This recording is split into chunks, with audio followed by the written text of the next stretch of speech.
श्री आदिकवि महर्षि वाल्मीकि जी द्वारा बताया हुआ चतुर्थ स्थान।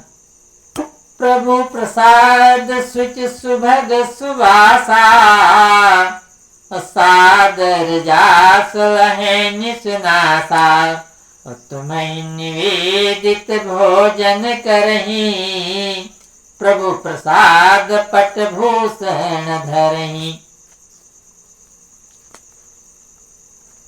बंगाल में एक भक्त रहते थे जिनका नाम था दामोदर। पत्नी भी उनकी बड़ी त्यागी थी और स्वयं भी साधु स्वभाव के सद्गृहस्थ थे। संतान कोई नहीं थी, न कोई संग्रह था, भिक्षा मांग करके लाते थे। आटा दाल जो कुछ मिल जाता था वही प्रसाद पाते थे और भगवान का भोग लगाते थे। जो कोई प्रेमी आ जाता था उन्हें भोजन करा करके और स्वयं भोजन पाते थे। कोई आ जाए तो सबसे पहले उसे तृप्त करते थे, भोजन करा करके फिर स्वयं अपना भोजन पाते थे। पत्नी प्रत्येक संत की चरणरज माथे से लगाती थी। जिस दिन भिक्षा प्राप्त न हो उस दिन भगवान को तुलसी पत्र अर्पण कर पत्र ही पाके रह जाते थे और भगवान से प्रार्थना करते थे, प्रभु आज कोई अतिथि हमारे घर में न पधारे। और कुछ नहीं मांगते थे, यही मांगते थे जिस दिन कुछ भिक्षा नहीं मिलता था, प्रभु हमारे यहाँ कोई आज अतिथि न आवे और प्रभु मेरी लाज रखना। कोई धन किसी प्रकार की संपत्ति नहीं मांग रहे थे, बस यही कह रहे थे कि हमारे घर कोई आज ना आवे। तो एक दिन भिक्षा मांगने के लिए गए, कुछ नहीं मिला। शाम के समय एक वृद्ध सन्यासी द्वार पर आवाज दे रहे हैं, दामोदर भक्त हैं। द्वार खोलकर दामोदर जी आए। कहिए महाराज क्या आज्ञा है? स्वामी जी ने कहा बस भोजन करेंगे, सुना है तुम बड़े प्रेम से संतों को भोजन कराते हो। बोले महाराज प्रेम से भोजन होंगे, मेरे यहाँ तो ज्वार बाजरा चने का आटा ही आता है, सब एक में मिला जाता है। स्वामी जी ने कहा वही तो उत्तम भोजन प्रसाद है। गंगाया सल्लम पूर्णम शालिग्राम शिला तथा भिक्षान्नम पंचगव्यम चा पवित्रान युगे युगे। गंगा का जल, शालिग्राम शिला, भिक्षा का अन्न, पंचगव्य यह युग युग से पवित्र होते हैं। अब तो स्वामी जी को दामोदर ने अपने छपरी में आसन बिछा दिया और भीतर जाकर पत्नी से कहा एक वृद्ध स्वामी जी आए हैं, भोजन करेंगी। स्त्री बोली अब क्या बतावें, आपके घर में एक टूटी थाली और फूटी बटरोइया के सिवा और कोई बर्तन भी नहीं है कि कहीं गिरवी रख करके भोजन सामग्री ले आती। एक दो घड़ी दोनों चिंतित बैठे रहे। फिर पत्नी बोली अपने पड़ोसी नाई के घर से कैंची मांग लाओ। दामोदर ने कहा कैंची ले आए किस लिए? तो कहने लगी मेरे सिर के बाल बड़े अच्छे हैं, हमारे सिर के बाल काले हैं, लंबे हैं, बड़े अच्छे बाल हैं, बीच बीच में काट के और ले जाओ, बेनी बना करके बेच लो। पड़ोस में ही स्त्रियां को 4-6 आने में बेचा, वो खरीदती थी, उसी से सामान आ जाएगा। दामोदर ने कुछ सोच करके कहा पतिदेव। दामोदर ने कुछ देर तक तो चुप थे, उसके बाद में सोच करके कहा कि यह कार्य उचित नहीं है। पत्नी कहती विलंब हो रहा है, स्वामी जी भोजनों के लिए बैठे हैं, आप सोच विचार क्या कर रहे हैं? पत्नी ने कहा पिए अब न विलंब करें, आज सुकेशों से स्वागत साधु जी का करें। पिए अब न विलंब करें। पति कहता है कि तन पे भूषण वसन भासी, केसों से है कांत तुम्हारी, अपने हाथों से सुसती हम न सुहाग हरें, आज सुकेशों से स्वागत साधु का करें। देखो, तन पे आभूषण नहीं है, सुंदर वस्त्र नहीं है, और केस भी काट दिया जाए तो ये उचित नहीं है। पत्नी कहती है, सुनो, रोगों से सुकेश झरेंगे, छब छीजे श्वेत परेंगे, चिंता इनकी तजो चिता की ज्वाला बीच जरे। स्वामी, पति कहता है कि देखो, बाल काटना स्त्री का ये अशुभ होता है। स्त्री कहती है, स्वामी ऐसा है, ये बाल एक दिन झड़ जाएंगे, सफेद हो जाएंगे, और बाद में प्राण निकलने के बाद चिता में जलाया जाएगा। इसलिए ये सुंदर केस जो है एक संत के सेवा में लग जाए तो कितने सौभाग्य की बात है। पति कहता है कि स्त्री का सौभाग्य चिन्ह है, सौभाग्यवती स्त्री के केस नहीं उतारे जाते, कौन जाने कोई अनिष्ट हो जावे। पत्नी ने कहा, छाया प्रभु कर कमलन की, रज पड़ी सुसंतन चरण की, करे सदा कल्याण अनिष्टों से नहीं आप डरे। संत का चरण रज पड़ गया है कुटी में तो कोई अनिष्ट नहीं होगा। अब दामोदर ने क्या किया, बीच बीच का बाल काट लिया और काट करके ले जाकर के पड़ोस में बेच लिया, और बेच करके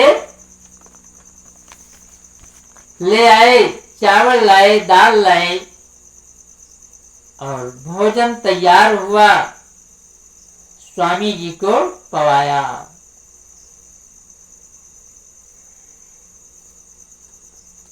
फिर वो लकड़ी लेने के लिए जंगल में चली गई कि कहीं से लकड़ी लावे बीन करके और उसे बेच करके कुछ ले आवे भोजन के लिए। तो दिन डूबते समय जब आती है तो बाबा ने कहा कि अब आज भी नहीं जाऊंगा, आज शाम को यही भोजन करूंगा। थोड़ा चावल बनवाना वही पाऊंगा। अब लकड़ी तो ले आई, थोड़ी लकड़ी मिली जलाने के लिए, भोजन बनाने के लिए, सामान कोई नहीं आज मिला, भिक्षाटन में कुछ नहीं मिला। अब तो जा करके दामोदर अपने पत्नी से कहने लगे, प्रिय सन्यासी जी आज भी रहना चाहते हैं। स्त्री ने कहा प्रसन्नता से, तो क्या बात है, बहुत अच्छा है, आज जल्दी मेरे सब बाल काट लो और एक मोटी रस्सी बनाकर 2-4 पैसे देकर चावल ले आओ। दीपक का प्रबंध नहीं था, उजाला नहीं था, अंधेरे में केस जल्दी जल्दी कैंची से उतार रहा है, कहीं कहीं चमड़े भी कट जाते हैं, घाव हो जाता है, खून निकल आया, और ले जाकर के बेच दी। और उस स्त्री ने सफेद कपड़ा सर में बांध लिया और भोजन तैयार किया। भोजन तैयार किया, स्वामी जी को पवाया, उसके बाद में अपना भी जो प्रसाद मिला पत्नी ने पाया। फिर जब स्वामी जी लेट जाते हैं तो पत्नी दोनों उनके पैर को पलट रहे हैं, एक पैर पत्नी पकड़ लिया, एक पति सेवा कर रहे हैं। अब स्वामी जी के पैर को पलटते पलटते दोनों सो गए। स्वामी जी जब जागते हैं वो भी सो गए। सोने से जब जागते हैं तो क्या देखते हैं कि ये दोनों सोए हुए हैं।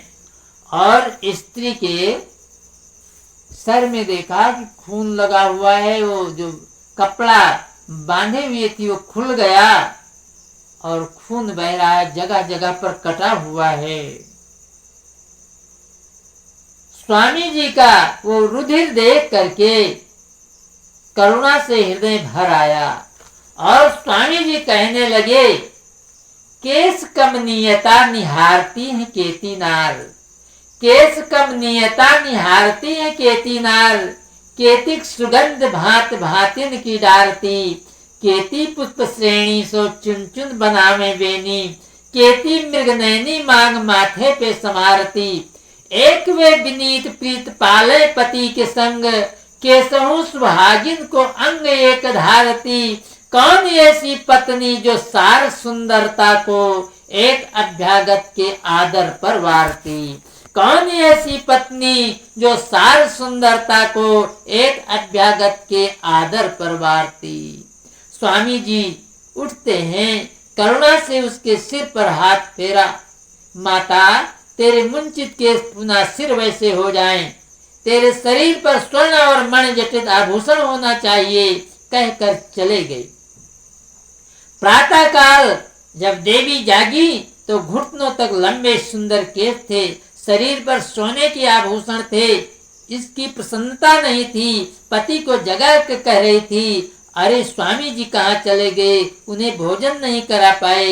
यह चरित्र देखकर कहना पड़ेगा प्रभु करुणा सिंधु ही स्वामी जी बन करके आए थे, क्योंकि इन दंपत्ति में गुण स्वाभाविक था कि शीश नवहि सुर गुर दुज देखी, शीश नवहि सुर गुर दुज देखी, प्रीत सहित कर विनय बिसेखी। आज तो हम समाज को देखते हैं, शहरों की पढ़ी लिखी देवियां तो साधु को देखना नहीं चाहती हैं, और ग्रामीण स्त्रियों में कुछ श्रद्धा है तो संतों का स्वागत ही करना नहीं जानती। बुंदेलखंड के किसी ग्राम में एक किसान के गुरुदेव अवध धाम से पधारे।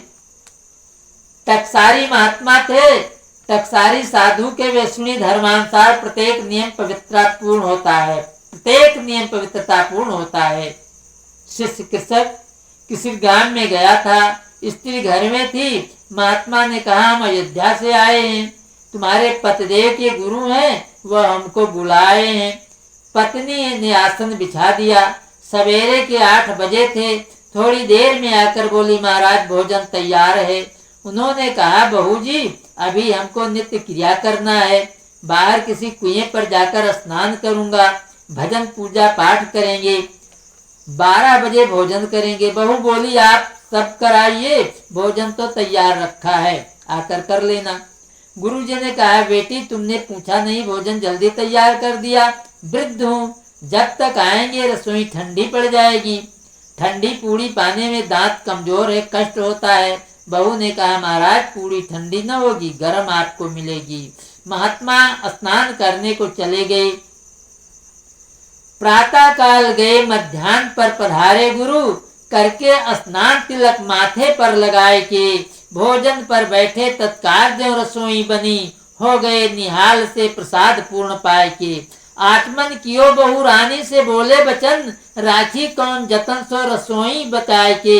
बेटी प्रातः काल की बनी पूड़ी, ऐसा अनुभव हो रहा है कि अभी बनी है, इसमें से गर्मी की भाप तक निकल रही है, कौन से पात्र में इन्हें रखे ही थे।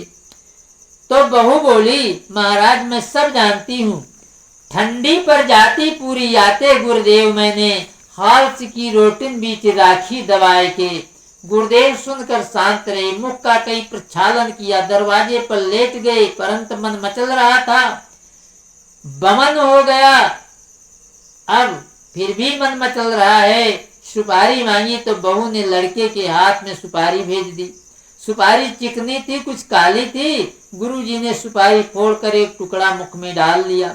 बमन शांत हुई, थोड़ी देर आराम किया। 4 बजे एक अछूत लड़की आई, बोली, माता सुपारी चाहिए, हमारे बाप को कै हो गई। बहू ने लड़का से कहा, गुरु महाराज से सुपारी मांग लाओ। गुरुजी ने तो सुपारी बची थी, टुकड़ा दे दिया। बहू ने जहां सुपारी का टुकड़ा देखा तो हाय हाय करके लगी जोर जोर से रोने। गुरुजी दौड़ कर आए, बहू क्यों रो रही है, क्या कष्ट हो गया? तो बहू जी बोली, सास ससुर की संग्रही रही सुपारी हाय, फोड़ दई गुरुदेव ने अब काको विपत नसाय। ये सास ससुर की इकट्ठा की हुई सुपारी थी और तुम फोड़ दिया। गुरु जी ने कहा क्या विपत आ गई? बोले महाराज हमारी तो गांव में इसी से मान्यता थी, हम सुपारी वाले कहलाते थे, सब की दुख दूर करती थी। गुरु जी ने कहा समझ में नहीं आ रहा है बात। तो कह रही है, छोरा छोरी नारी नर याको सातो जात, समय परे चूसत रहे जिनके मन मचलात। जिनका मन मचलाता था हमारे यहाँ आते थे, सुपारी देती थी, चूसते थे। अरे गुरुजी गांव से जिसका मन मचले हमारी सुपारी ले जाते थे, मुख में डालकर रोग ठीक होने पर दे जाते थे। सातों जात के पुरुष स्त्री इसको चूसते रहे। अब तो गुरुदेव